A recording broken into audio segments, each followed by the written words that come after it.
Good evening and welcome to the First Bank of Alabama's this special series of historical events out of our past series. So we please want to thank them for this event. And Chris, please pass the word on that we will let you all do it again. Y'all done such a good job. So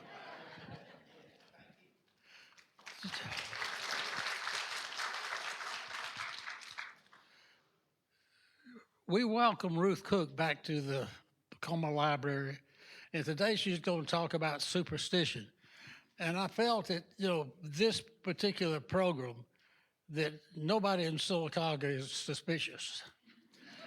And so we may not have anybody there. And then I got to thinking that most people, they said that, when a lot of people deny that they're superstitious, but research shows that one out of every five people has a big superstition that could get them in trouble or get them out of trouble. But I said, well, this is crazy because at least 4 out of 5 in Sylacauga is going to have that many superstitions. And I know that you live with them. So after today, you probably will live with them. You'll be afraid to go places after dark. And if you see a ladder or if you see a black cat, you're going to turn around and run. But we're thrilled with Ruth because she's primarily the person that gave rebirth to Sylacauga Marble. She's the editor of the Sylacauga Marble book, and she might as well be a representative and a resident of Sylacauga because she spent enough time here to qualify. And Ruth, we're thrilled about the book, and she'll have some books for sale. Also, the other two books that she was famous for is North Across the River, and this was a true story about the deportation of an entire town in Georgia during the Civil War. And they were sent north across the river. The best thing that she's got notoriety for, not notoriety, but she's famous for, is Guest Behind Barbed Wire. And that was a story of the German prisoner of war camp in Aliceville. And she received all sorts of rewards for that. And this was the Germans who were detained during World War II. And she won the bronze medal for the independent publishers of this book. So today we're going to have some books, one or two books to sell if you need it, or you can go online and locate them. But it's a wonderful opportunity to have a person of this stature. And I promise you, when you leave here today, you will feel differently about being superstitious, and you won't even have to tell a lie about it. Ruth, it's a thrill to have you, and we'll turn the program over to you now. Thank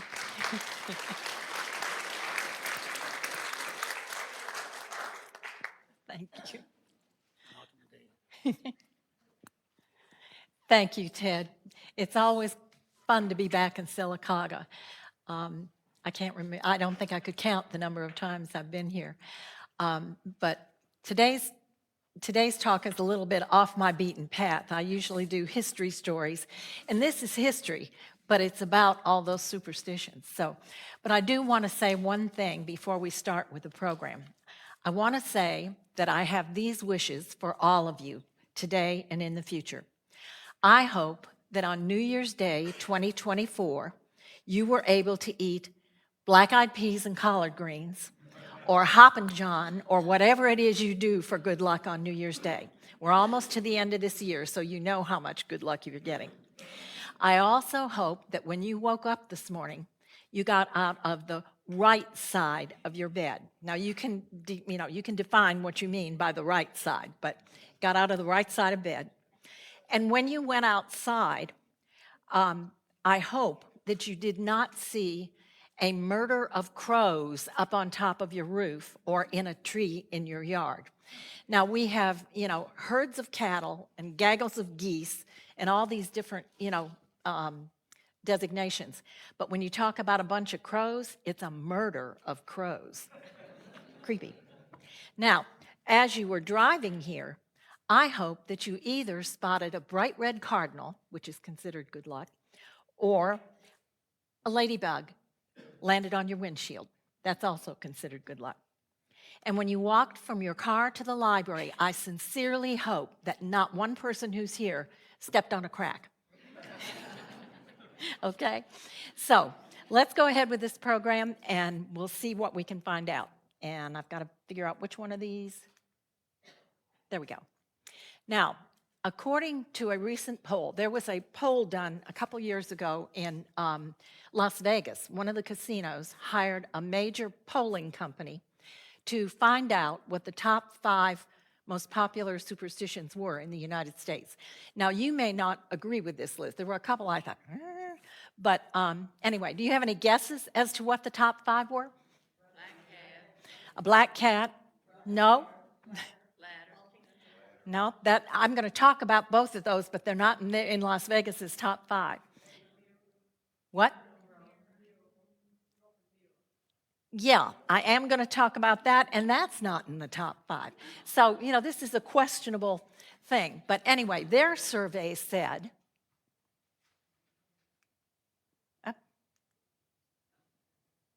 what did I do? There we go. Okay. Their survey said that these were the top 5 most popular superstitions in the United States. Spilling salt, bad luck comes in threes, a rabbit's foot. I thought that was really odd. When's the last time you saw a rabbit's foot? Used to be, people would hang them from their rearview mirror or keep them in their pocket or their purse. I couldn't even find one for this program. But that's what they said, so maybe out west or something. Friday the 13th and ladybugs.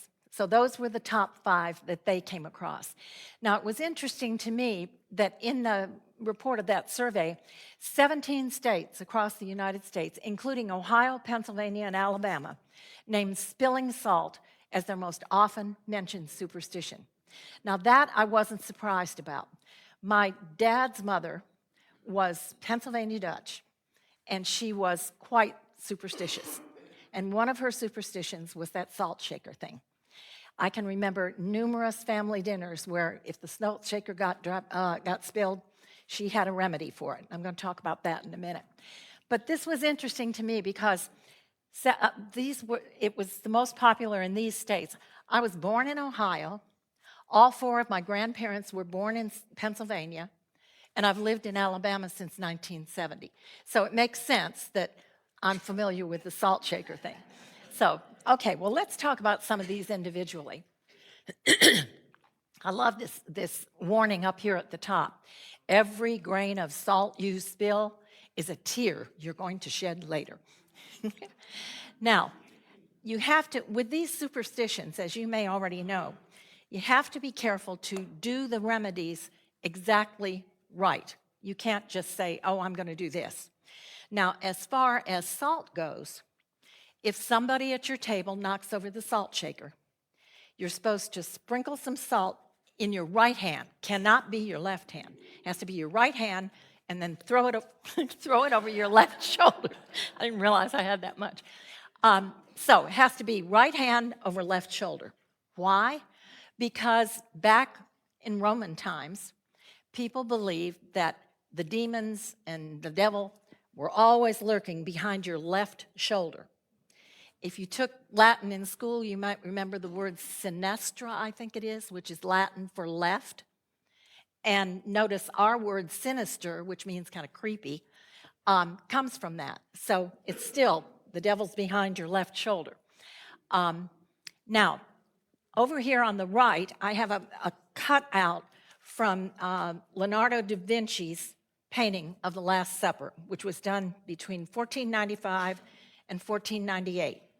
Now, I've looked at that painting a number of times in a number of different places, and I never, ever noticed until I was doing this research that there's a salt cellar in front of Judas's arm. Now, people today have shakers, right? But a long time ago, they had salt cellars. Anybody have some salt cellars in your china cabinet? See some of you nodding. These belonged to my grandmother. But they would put salt in this little cellar, and then they either had a scoop like this, or they'd take a pinch, you've heard of pinch of salt, take a pinch and then sprinkle it on their food. So that's how it was done a long time ago. And, but I thought it was interesting that I never noticed that before. Judas knocked over the salt cellar, which was kind of an omen about, what was to happen next. So, interesting about that. Now, one of those other top 5 was that bad luck comes in threes. I don't know if you're familiar with that. It actually has a name, Triophilia, which is Greek or Latin or something. Anyway, that has to do, psychologists say that that's understandable because if 2 bad things happen, you might think, well, I've only got 1 more to go, or something to that effect. So it may have come about because of that. But there's a very interesting between World War I and World War II, I guess, story about triophilia. And it has to do with 3 on a match. Have you ever heard that expression? Do you know what it means?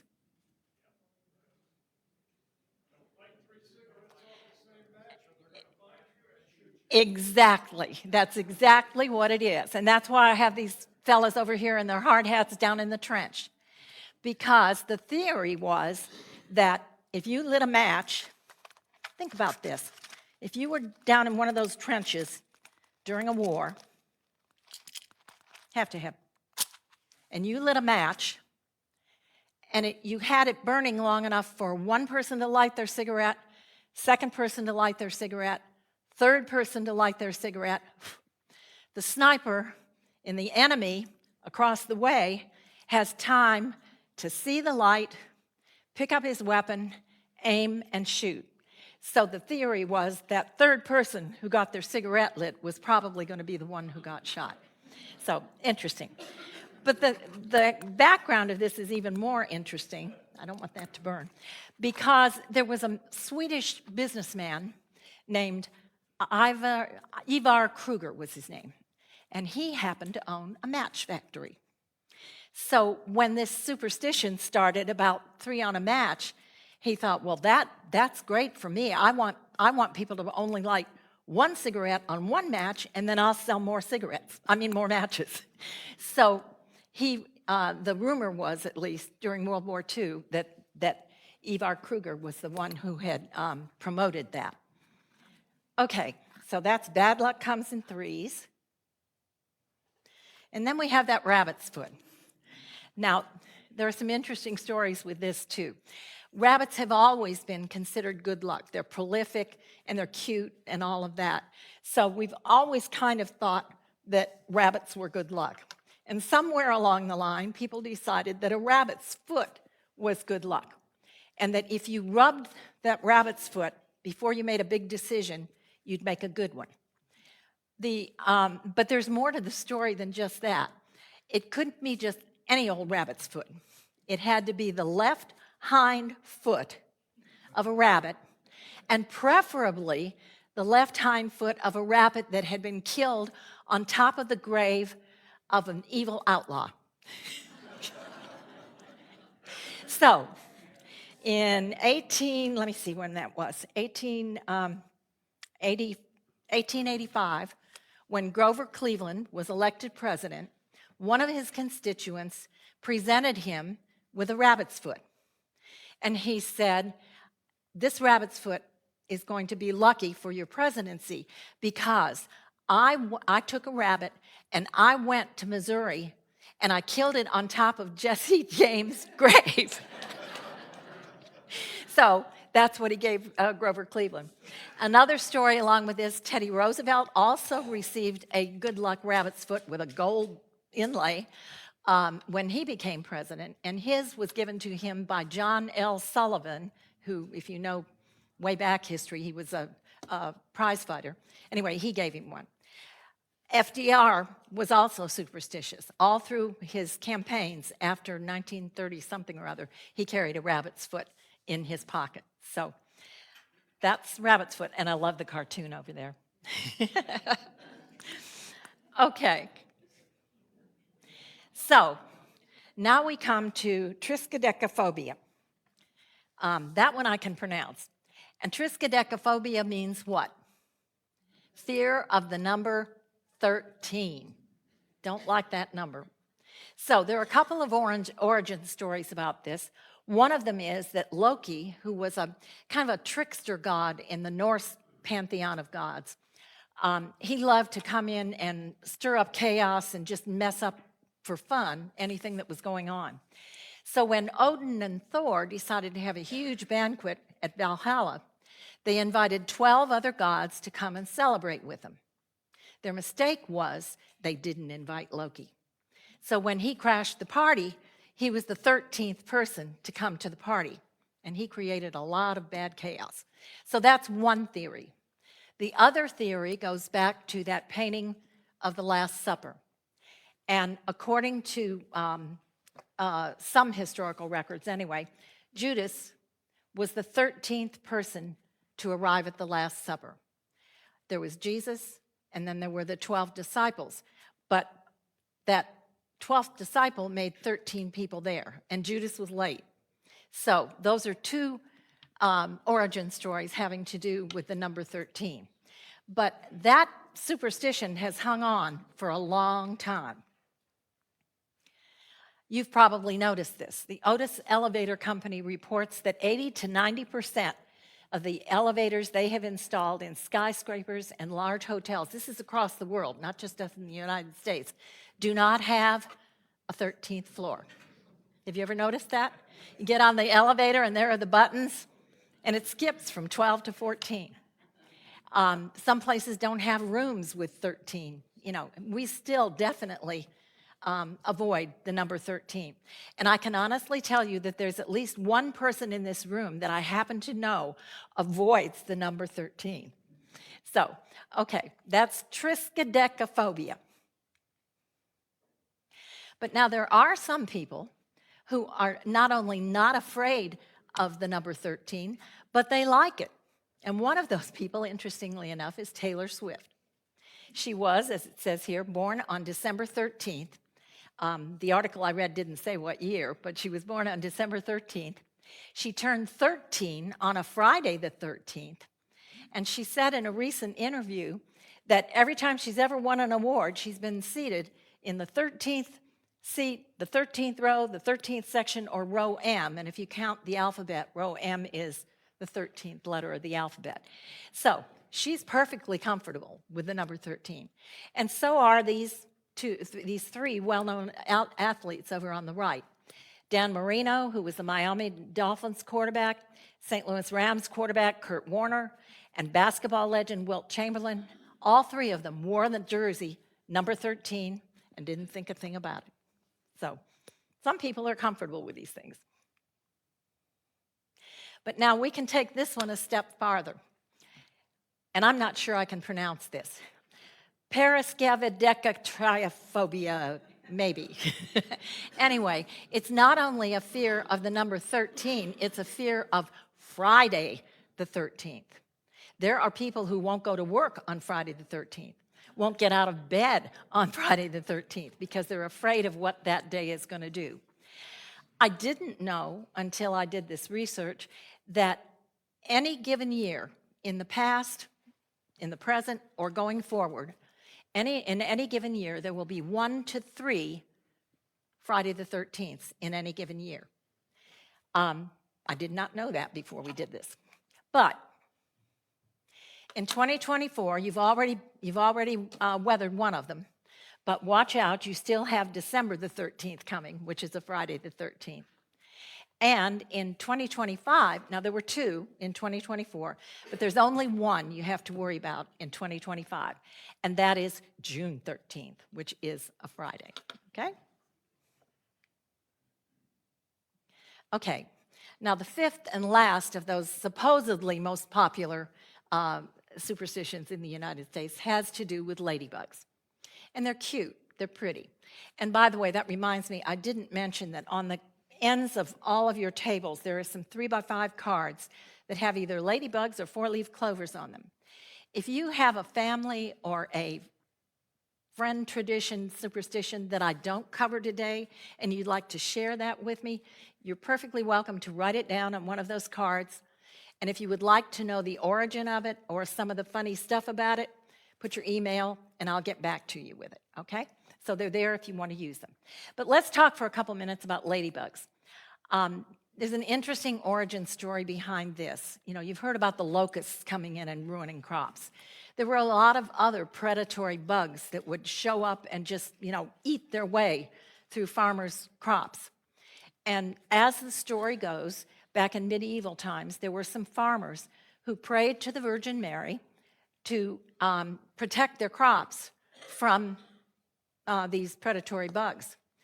And as the story goes, one particular summer, when these horrible insects came in and started munching on the crops, behind them came these huge swarms of these little red bugs with black spots on their bodies.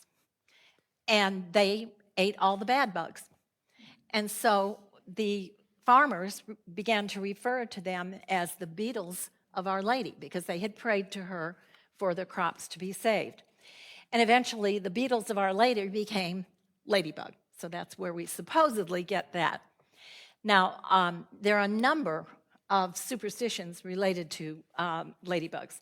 One of them is that if you have 7 or fewer spots, it foretells a good harvest. I bet you never, ever looked at a ladybug and counted how many spots it had before, did you? Well, these of mine have... I got a lot more than that, so I don't know. But anyway, but 7 or fewer spots predicted a good harvest. This is an interesting one. This comes from Norway. If a man and woman are walking along a beautiful country lane and they happen to spot a ladybug on a leaf or a fence post or whatever, and they both see it at exactly the same time, they are going to fall in love. So say the Norwegians. Now, in the United States, I've found a reference to what you should do if you spot a ladybug. Now, if you find one inside your house, the last thing you want to do is step on it or throw it down the drain. That's not good luck. So here are some things you can do. If you find a ladybug inside your home, that's likely to give you good luck with money or love, or maybe both, money and love. Anyway, you don't want to harm that ladybug. So if the ladybug actually lands on you, your shoulder, your finger, or whatever, count its spots to find out how many years of good luck you're going to have. And finally, as I mentioned, never kill a ladybug. So what do? You don't really want it crawling around inside the house. But if you put your finger down, ladybugs are not afraid of you. The ladybug will literally crawl onto your finger.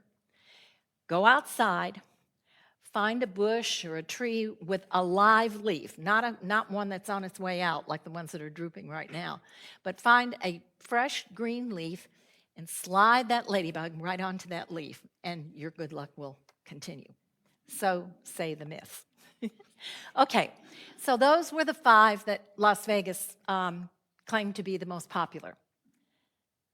I'm going to talk now about 4 bad luck superstitions. Most of these you've probably heard of, but you may not know some of the stories that go with them. So, here's the first one. It's not considered good luck to walk under a ladder, right? Do you know why? Anybody know why? Okay, well, if you look at this ladder, it has a side here and it has a side here. And if I set it down, it has a bottom. And the shape is a triangle, right? So, in ancient times, or back a ways anyway, people believed that the triangle was a symbol for the Trinity, Father, Son, and Holy Ghost. And so it was considered bad luck to disrupt that Trinity. So if you walked under a ladder, you were messing things up with the Trinity. So you didn't want to do that. So what do you do if you accidentally walk under a ladder, or if you do it on purpose and then think, I probably shouldn't have done that? There are some remedies. One of them is, if you walk through this way, don't turn around. Just walk back through the ladder. Don't turn around. Walk back through the ladder, and that supposedly will unwind the bad luck, okay? Supposedly. Okay, the second thing is, I have no idea where this came from. I hunted and hunted. But you can cross your fingers and keep them crossed until you see a dog. I have no idea why. I found several references to it, but the people who referenced it didn't know what it was either. But you can do that. Now, the third thing you can do is if you decide, okay, I'm going to walk backwards underneath there and unwind the bad luck. If you want to be absolutely sure, when you get right underneath that ladder, look up and say, bread and butter. And finally, this one isn't so good. If you walk under a ladder, go back and spit 3 times between the rungs. Who knows? Okay, so that's one. Now here's another one. Black cats. They're pretty. They really are. And most of them are very nice. But we have a long-standing superstitions that black cats bring bad luck, right? This one was not black. I painted it, so I don't know. Maybe that will make it safer. Anyway, stay there. Okay, so what do? Black cats also have always been associated with witches, and you'll see a lot of that probably at Halloween. So why are black cats considered bad luck? Well, it actually goes back to the year 1233. In that year, Pope Gregory IX declared in a church document that cats, not specifically black cats, but cats were an incarnation of Satan. So people kind of, I guess, oh, we'll talk about that in a minute. That's an umbrella that just fell to the floor. Okay, but anyway, people kind of translated that to, well, black cats are bad. So, in the Middle Ages, cats were often killed just because they were associated with Satan. Now, that decree came out in 1233. And in the next century, between 1346 and 1352, was this horrible spread of the bubonic plague. And so people were trying to figure out, just like we did with COVID, trying to figure out what's causing this? What's causing this? And they came to the conclusion that it was the black cats.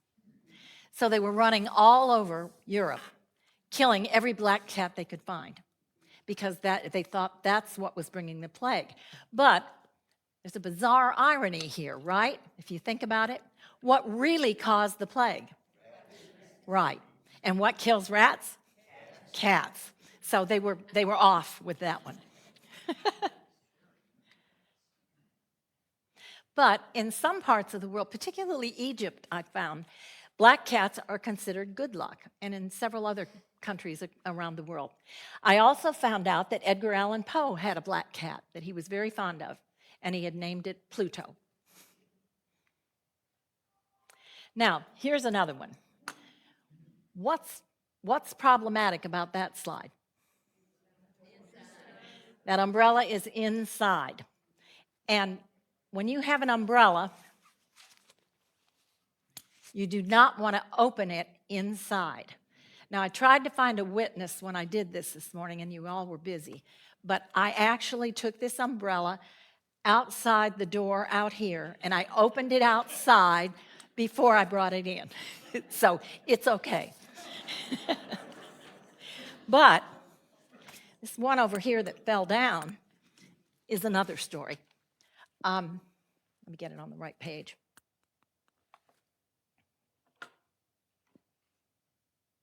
There are several superstitions related to umbrellas. First, as we mentioned, don't ever open one indoors. If you come home and you've been out in the rain and your umbrella is, bless you, Gesundheit. We're going to talk about that too. Anyway, if you come home and your umbrella is soaking wet, you don't want to leave it closed because it'll get moldy. You might want to have it out in the garage where it can dry. But that's part of the house for most of us. So when you come home, you open it up before you go in the house, take it in and put it in the garage, and then it will dry, okay?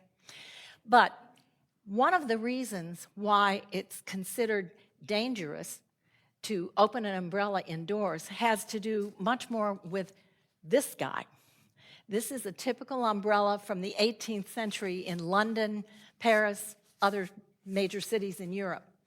And it kind of had a spring mechanism. Yeah, the 1700s. Can you imagine if you were talking to a friend and you pushed the button to open? I have it strapped, so I can't do it.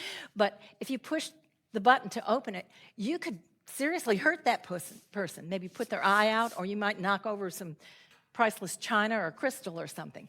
So part of the caveat to not open an umbrella indoors had to do with these big things. It was dangerous to do it, whether it was a superstition or not. Okay, now, found out something else really interesting when I looked up things about umbrellas. Would you believe there is a National Open an Umbrella Indoors Day? This is for the people who like to thumb their nose at superstition. They get together in somebody's house or a restaurant, or they all get together somewhere on the 13th of March, of course, and at a certain signal, they all open their umbrellas. Now, if you would like to participate in 2025, that will be celebrated on a Thursday. March 13th will be a Thursday in 2025. So, okay? All right. Now we come to the broken mirrors. This is considered a really bad thing, to break a mirror, right? What happens if you break a mirror? 7 years of bad luck, right? Okay, well, why? Why broken mirror? Why 7 years? Well, the Romans believed that the gods could see people's souls through mirrors. And if you think about it, you know, they're also the people who believed that the devil was standing behind your left shoulder. So the thinking was that if you were holding up a mirror and admiring yourself and your new hairdo or whatever, those gods, good or bad, back here beyond your left shoulder, could see right into your soul in the reflection in the mirror. So that's where that came from. But why 7 years? I don't know what the background is for this, but the Romans believed that the human body renewed itself every 7 years.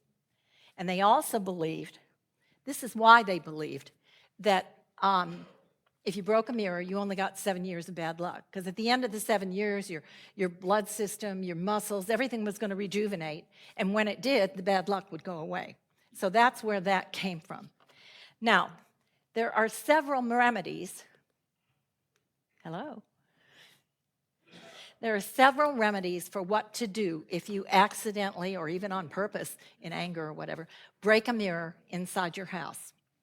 And the first one says, immediately spin around 3 times counterclockwise. Now, I am not the world's most superstitious person, but when I was putting this program together, I went all over my house trying to find a broken mirror, and I couldn't find one. So I did find this little makeup mirror in a drawer in the bathroom, and I took it out and I set it down on the counter in the kitchen, and I went out to the garage and I got a hammer. I came back in and I smashed it. You can see it's still smashed. I smashed that mirror so I would have it for a prop for this program.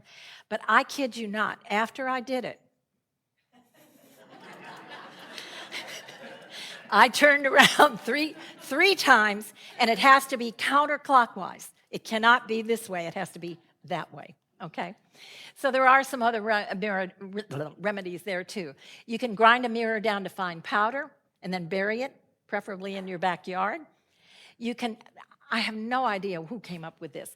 Toss the pieces of your broken mirror in a south-running river. Why south? I don't know. But this is supposed to shorten the bad luck from 7 years to 7 hours, so it might be worth trying. And finally, you can take a fragment of your broken mirror, get in your car, drive out to a cemetery, and touch that fragment on a tombstone. And supposedly, you'll get rid of the bad luck, okay? Now, that's enough of bad superstitions, don't you think? Let's end up on good superstitions, happy ones. And I've collected 4 of those for you. This one is coming up. Here comes Thanksgiving. How many of you have ever wished on a wishbone? Okay. I'm from Ohio, so I'm not always sure what resonates here as it did. In my family, my grandmother always made sure my grandfather kept the wishbone when he sliced the turkey. And you can't wish on it on Thanksgiving Day because it's still too moist. And she would take it and put it up on the windowsill, and then she'd call us grandkids to come back a few days later when it was dry, and then we got to wish on it. So where did this come from? Well, this goes back to the Romans again. They had all kinds of soothsayers and divination people, and they would predict the future based on some of the strangest things you ever heard of. And one of them was something called haruspication. Has anybody ever even heard that term? Haruspication is when you, as a soothsayer or a person who predicts the future, go out and kill an animal. It might be a little bitty rabbit. It might be a big ox. But you kill this animal, put it up on a table, and slice it open. And then you would read the entrails of that animal, and that's how you would predict the future. I mean, this is about the gruesomest superstition I came across. But they would, if the intestines were shaped in a certain way, they'd predict on that. Or maybe the liver's supposed to be here, but it was here. They would study all of this, and then they would tell the Roman people, oh, this is what's going to happen. I saw it in the entrails. But anyway, that little wishbone is called the furcula. You know what a furcula is? Okay, I gotcha. Humans have two clavicles, one on each side, up by your shoulders. Birds have a fused clavicle, which is called a furcula. And the reason is they have to be able to fly. We have to have helicopters or planes or balloons or something to fly. But they fly. And so their anatomy has a fused furcula, which is two clavicles together. And that gives them more chest strength for flying. Okay, so now how do you do this when grandma calls and says, the furcula's ready, come make your wish? So my cousin and I would go back to her house, and we each would take our pinky finger and latch onto one side of that wishbone. And then we would each make a wish, and when grandma said so, we'd pull it. And whoever got the bigger piece, their wish would come true. So that's where that superstition came from. Now this one, bless you, this one has to do with sneezes, and there are all kinds of superstitions about that. And here are a couple of them. Some people believe that when you sneeze, evil spirits could enter your body. You know how before you sneeze, you go, well, the evil spirits would just fly right in when you were doing that. Other people took a different approach. Other people believe that when you sneeze, the soul is blown out of your body temporarily, and that soul kind of wanders around on its own for a little while and then goes back. But if, while it's out there wandering around, the devil comes along, he might catch your soul while it's out. So when people say, God bless you, they're wanting to bless you so that your soul will not get caught by the devil, okay? Now, other people thought when you sneezed, instead of the spirits being taken in, that sneeze expelled the bad spirits from your body. And so when you said, God bless you, that would keep them from sneaking back in, okay? Now, all my life I heard Gesundheit. As I said, my one grandmother was Pennsylvania Dutch, and German. By the way, Pennsylvania Dutch people are German, not Dutch. But anyway, the German language would creep in a lot. And she never said, God bless you, even though I'm sure that's what she meant. But she said, Gesundheit. It doesn't mean God bless you in German. It means good health. And so if a German person says to you, Gesundheit, they're hoping that that sneeze doesn't indicate that you're about to get pneumonia or whatever. They're wishing you good health. Okay. This has to be the strangest superstition I came across when I was putting this together. Is there anybody in this room who knows what Smashing Plates Day is? Is there anybody in this room who has Danish in ancestry? A couple of you are nodding. Okay. Well, in the little villages in Denmark, they have this tradition that all through the year, they keep a basket or a box in their pantry, and every time they chip a cup or, crack a plate or do anything to damage crockery or crystal or china or pottery, if it's damaged, they throw it in that basket or that box. And then, believe it or not, on New Year's Eve, during the day, everybody takes their box or their basket and they go out into the village and they have great fun throwing all those broken plates at the doors of their friends, neighbors, and relatives. I don't know who invented this. Nobody could tell me. But the idea was that at the end of the afternoon, after everybody had thrown everything they had to throw, everybody would walk around the village to see who had the biggest pile of stuff in front of their door. And the bigger your pile of stuff, smashed as it was in front of your door, the better good luck you would have during that year. Strange, but that's it. Well, then there's some of it smashed in the middle there. The day did not end with the smashing. When everybody had finished smashing and everybody had gone around to see who had the biggest piles, then they'd all go down to whatever the local gathering place was. It might have been at the parish church or it might have been at the city hall or whatever, but they'd all gather and they would celebrate having dinner. Now, I like cod, but I certainly don't like it boiled with mustard. But apparently the Danish do, because when they would have that traditional, like we do black-eyed peas and collards, on New Year's Eve, they would eat cod boiled with mustard. And then afterwards, they'd have what you see down there in the bottom right. That's a marzipan tear cake. Marzipan is a very, very rich, sweet almond paste. And they would make these rings out of it and then make a tiered cake and share that. Now, is that not the wildest superstition you've ever heard of? So if you ever go to Denmark, plan on going between Christmas and New Year's, and you can watch them do this. Okay. And finally, here's the last one. And this has to do with lucky pennies. And there's even a little ditty that goes with it. Find a penny, pick it up, and all that day you'll have good luck. Now, you don't have to admit it if you don't want to, but is there anybody in this room who picked up a penny from the carpet when they came in? Okay, there's 2 people who did. Nobody else? Well, you better look around because there's 12 of them on the floor. But I will ask you, did you look to see whether Abraham Lincoln was staring at you when you stooped down to pick it up? Hopefully you did, if you picked one up, because it's bad luck to pick up a penny if it's not face up. I didn't know that. But anyway, so after this talk is over, if you want to go around, I was very carefully made them all with Abe Lincoln staring at you. None of them are the other way.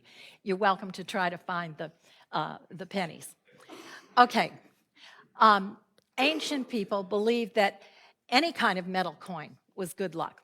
And they saw it, if they were walking along and they saw a centavo or whatever it was they saw, they would pick it up saying, oh, well, that's a gift for me from the gods. Now, the Irish had another version of that.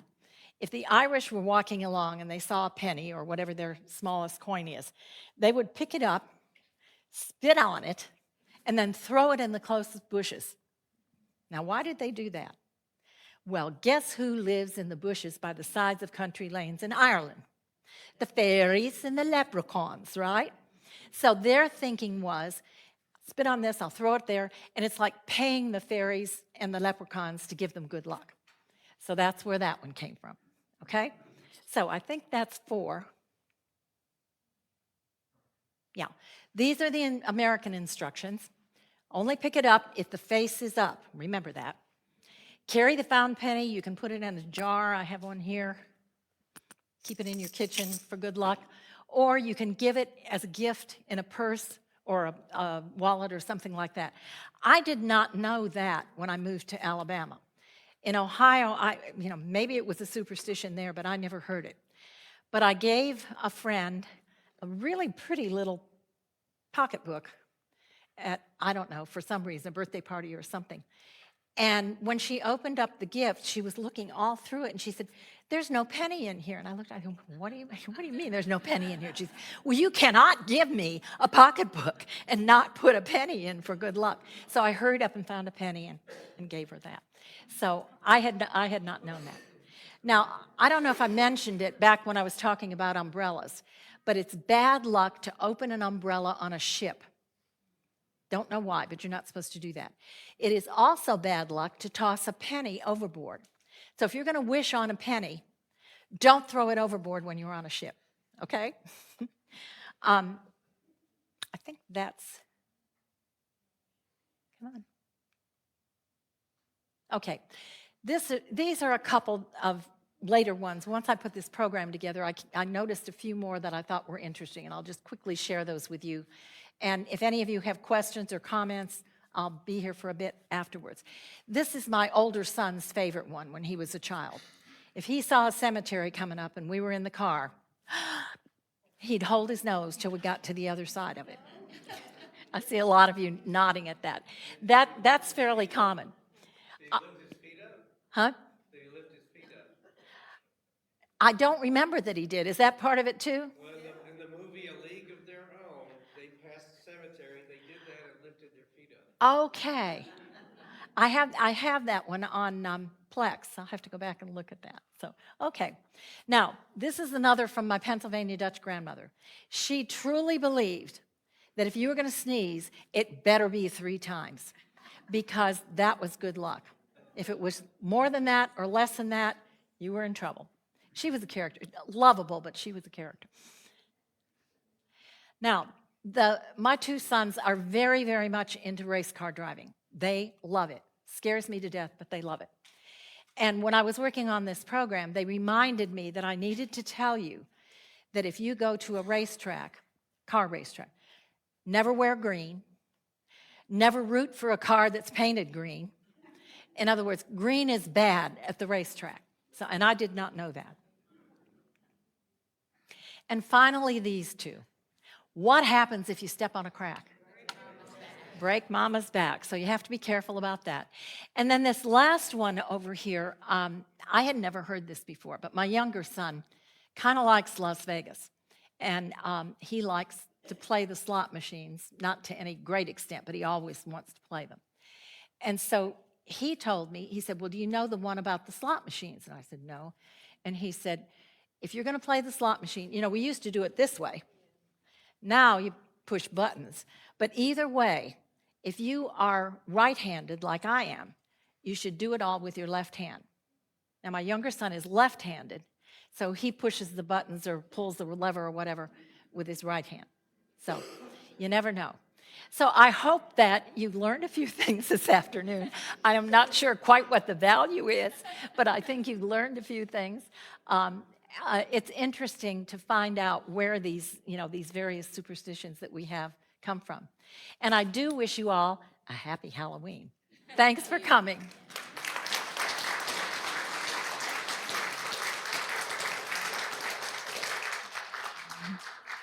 Thank you, Miss Ruth. Oh, I'm sorry.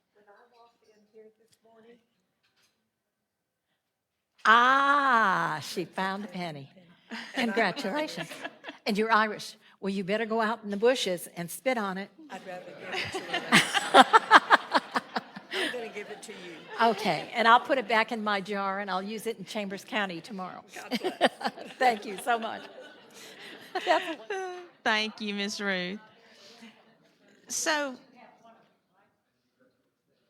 this is such a fun way to spend an hour of just learning and being educated. So thank you so much for putting this together. And I'm headed to Vegas next week, so I'm going to warm up the left hand and not the right. So we'll make sure of that.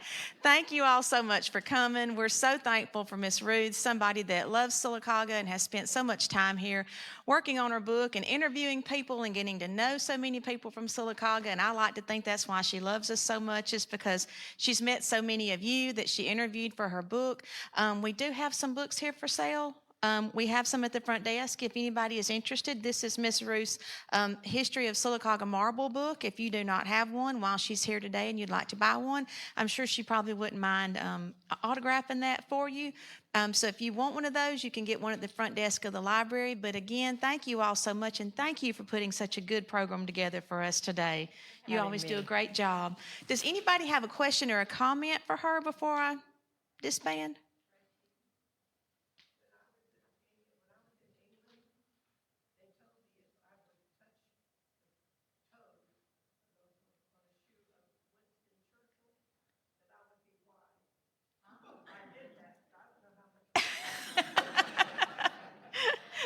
Does anybody else have one right here?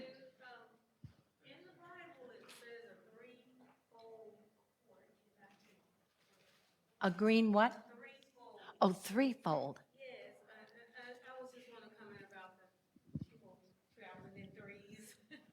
That, it's a strong thing that it goes to show you it's an opposite to almost everything it's almost an opposite to everything that you say. Like a threefold cord cannot be broken. I think threes throughout history, since Christian times anyway, three has been involved in a lot of superstitions. It's been a long day, because of the Trinity and the concept of that. So I think that's where that comes from. Yeah. Thank you. Back to what you said. If you've ever visited the New York Public Library in New York City, on the steps to the main entrance, on each side, there are what? Lions. And those lions have noses.